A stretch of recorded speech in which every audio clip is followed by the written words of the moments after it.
बच्चों, 6th class. आज हम करेंगे पार्ट 18। ये हमारा लास्ट लेसन है। इसके साथ साथ मैं आपको सिलेबस भी भेज दूँगी, तो वो भी आपने अपना साथ साथ शुरू कर देना है याद करना। तो आज का हमारा चैप्टर है पार्ट 18, राखी का मूल्य। राखी का मूल्य। चित्तौड़गढ़ के भीतरी भाग में स्वर्गीय महाराणा संग्राम सिंह जी की पत्नियां करमवती, जवाहर बाई, अन्य शतरानियाँ थालियों में राखी सजाए खड़ी हैं। ये वीरों की राखी पहनती हैं, तलवारें देती हैं। करमवती: हाँ भाग सिंह जी, युद्ध का क्या हाल है? राजपूत वीरता से लड़ रहे हैं, किंतु एक तो हमारी संख्या बहुत कम है, दूसरे शत्रुओं का यूरोपियन तोपखाना आग उगल रहा है। उसका मुकाबला तलवारों से तो नहीं हो सकता।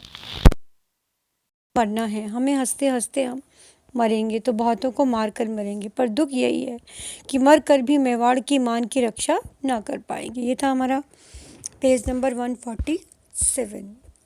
अब करेंगे 148। करमवती: बड़ा कठिन प्रसंग है। इस समय मेरे स्वामी नहीं हैं। उनके रहते मेवाड़ की ओर आंख उठाने का किसमें साहस था। उनके आतंक से मेवाड़ के बाहर भी दूर दूर तक अत्याचारियों के प्राण कांपा करते थे। मेवाड़ की सीमा में पैर रखने का तो साहस ही अत्याचारियों के साहस ही किसे हो सकता था। बाघ सिंह जी, हमें के वैमनस्य की आग में अपने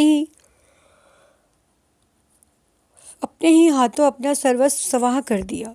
बाघ सिंह: अब पश्चाताप करने से क्या होता है देवी, अब तो हमें मार्ग बतलाइए।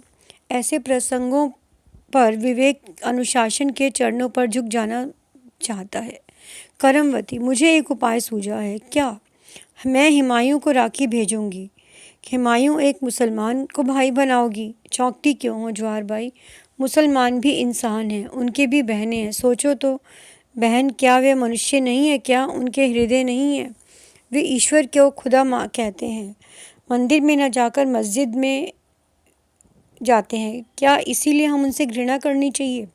भाग सिंह: किंतु और भी बधाएं, क्या हुमायूं पुराना वैर भुला सकेगा?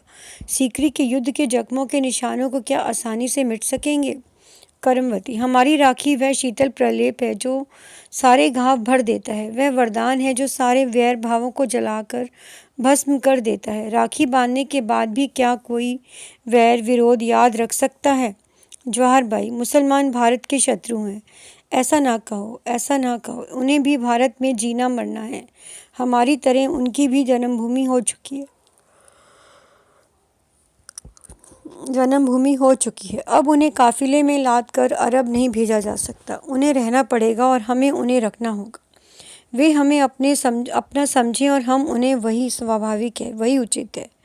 इस विकट अवसर पर मेवाड़ की रक्षा का और उपाय ही क्या है? भाग सिंह जी, आप ही कुछ बताइए, आपकी क्या सम्मति है? भाग सिंह: हम तो आज्ञा पालन करना जानते हैं, सम्मति देना नहीं। करमवती: अच्छा तो फिर वही हो, भातृत्व, मनुष्यत्व और विश्वास करके हुमायूं की परीक्षा ली जाए। राखी और यह पत्र आज ही दूत के बाद बादशाह हुमायूं के पास भेजिए। जवाहर बाई: अच्छी बात है, हम वही देखेंगे कि कौन कितने पानी में है। इस बहाने एक मुसलमान की मनुष्यता की परीक्षा हो जाएगी और वह प्रकट हो जाएगा, एक राजपूतनी की राखी में कितनी ताकत है। पट परिवर्तन। बिहार में गंगा तट पर हुमायूं की फौजी डेरा और खास तंबू में हुमायूं और उसके सेनापति तातार खां के बैठे हैं। एक पहरेदार का प्रवेश अभिवादन करके जहाँपनाह क्या है? खिदमत में मेवाड़ का एक दूत आया है। मेवाड़ से अच्छा यहीं भेज दो। आओ मेवाड़ के बहादुरों, अभिवादन करके स्वर्गीय महाराणा प्रताप सिंह जी की महारानी करमवती जी ने आपको यह सौगात भेजी है। जय किस्मत हिंदू बेग, तुम जानते हो मैं मेवाड़ की बहुत इज्जत करता हूँ और हर एक बहादुर आदमी को करनी चाहिए। वहाँ की खाक भी सिर पर लगाने की चीज़ है। वहाँ के ज़र्रे ज़र्रे में भविष्यत है। भविष्यत माने भगवान और खाक माने मिट्टी। दुश्मन की तारीफ करने में जहाँ पनाह से बढ़कर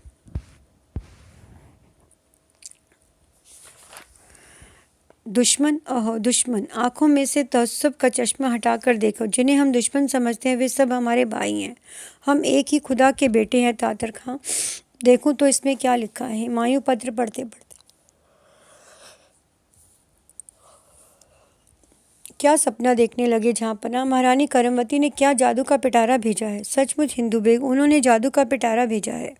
उन्होंने मुझे राखी भेजी है, मुझे अपना भाई बनाया है। बहन करमवती से कहना, हुमायूं तुम्हारी माँ के पेट से पैदा ना हुआ तो क्या, वह तुम्हारे सगे भाई से बढ़कर है। कह देना मेवाड़ की इज्जत मेरी इज्जत है। जाओ। आपके अब्बाजान के जानी दुश्मन की औरत ने अफसोस की तुम इस राखी की कीमत नहीं जानते। छोटे छोटे 2 धागे जानी दुश्मनों को भी मोहब्बत की जंजीरों में जकड़ देते हैं। यह मेरी खुशकिस्मती है कि मेवाड़ की बहादुर महारानी ने मुझे भाई बनाया है और बहादुर शाह से मेवाड़ की हिफाजत करने के लिए मदद चाहिए। तो क्या जहाँपनाह ने उन्हें इल्तजा मंजूर कर ली? यह इल्तजा नहीं, हुक्म है। राखी आ जाने के बाद भी क्या सोच विचार किया जा सकता है? यह तो आग में कूद पड़ने का न्योता है। हिंदुस्तान की तवारीख कह सकता है, यह तो आग की राखी के धागों ने 1000 कुर्बानियाँ कराई हैं। मैं दुनिया को बता देना चाहता हूँ कि हिंदुओं के रस्म व रिवाज मुसलमानों के लिए भी उतने ही प्यारे हैं जितने उतने ही पाक हैं। एक मुसलमान के रूप पर ऊपर एक हिंदू को तरजीही। कौन हिंदू और कौन मुसलमान, मैं यह खूब समझता हूँ तातर खां। मैं जो कुछ कर रहा हूँ खुदा की हिदायत के मुताबिक कर रहा हूँ। मुझे हिंदू मुसलमान का ख्याल नहीं, पर समझता हूँ कि शेर खां को खुला छोड़कर मेवाड़ की तरफ लौट जाना खतरे से खाली नहीं। हुमायूं, अब सोचने का वक्त नहीं है। बहन का रिश्ता दुनिया के सारे सुखों, दौलतों, ताकतों और सल्तनतों से बढ़कर है। मैं इस रिश्ते की इज्जत रखूंगा। सल्तनत जाए पर दुनिया को यह कहते नहीं सुनना चाहता कि मुसलमान बहन की इज्जत करना नहीं जानते। तख्त से उतरकर अगर किसी सच्ची बहन के दिल में जगह पा सकूं तो अपने आप को दुनिया का सबसे बड़ा खुशकिस्मत इंसान समझूंगा। बहन करमवती, तुम्हारी राखी मुझे वही ताकत दे जो वह राजपूतों को देती आई है। तातार खां, जल्द फौज तैयार की जाए। राखी हाथ में बांधते बांधते जाता है और सबका प्रस्थान हो जाता है। तो अब आपने पढ़ा ये लेसन। आप इस लेसन को 1 से 2 बार ज़रूर पढ़ेंगे, साथ ही साथ इसके शब्दार्थ और सुलेख कॉपी में करेंगे। शब्दार्थ: पाक, पवित्र, जर्रा, कन, विकट, भीष्ण, सौगात, उपहार, इल्तजा, प्रार्थना, बहिष्त, स्वर्ग, प्रलेप, शरीर पर औषधि का लेप करना, न्योता, निमंत्रण, तरजीही, प्रायश्चित, प्राथमिकता, वैमनस्य, शत्रुता, ज़हे किस्मत, सौभाग्य, सल्तनत, राज्य, तवारीख, इतिहास। तो ये थे हमारे शब्दार्थ। अब आपने शब्दार्थ और सुलेख कॉपी में करना है और चैप्टर को 1 से 2 बार ज़रूर पढ़ना है। धन्यवाद। Good day.